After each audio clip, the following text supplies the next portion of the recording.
Depuis le carton d'affaires conclu, Sophie Davant virevolte sur les après-midi de France 2.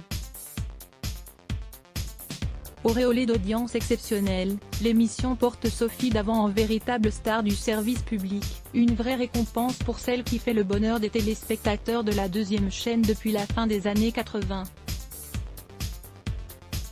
Mercredi 19 mai, jour de ses 58 ans, Libération a décidé d'offrir un portrait à la sémillante animatrice, un portrait dans lequel Sophie Davant s'est révélée directe, tranchante, comme le soulignent nos confrères.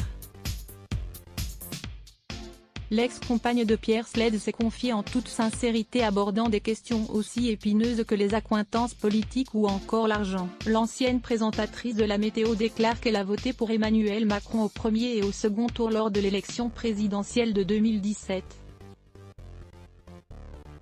Libération salue d'ailleurs la franchise de la journaliste dans un milieu d'ordinaire très frileux à s'exprimer sur le sujet. Sophie Davant confirme avoir la vie douce mais ne pas flamber en ce qui concerne ses rentrées d'argent. Sophie Davant évoque son train de vie. « Je sais ce que représente l'argent.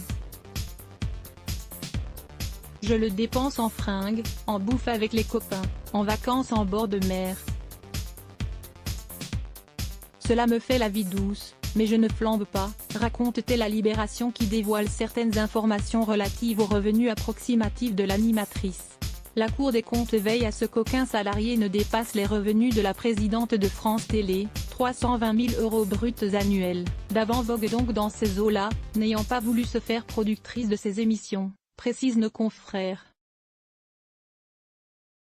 L'animatrice d'affaires conclue est aussi revenue sur le comportement de Pierre-Jean Chalençon, régulièrement pris dans des tempêtes médiatiques ces dernières semaines. « Je regrette qu'il se complaise dans le buzz.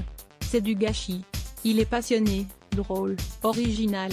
Mais tout ce qui l'intéresse, c'est qu'on parle de lui », explique Sophie Davant. À voir aussi, Laetitia Hallyday trop collante avec Joy. À lire aussi @blogtest.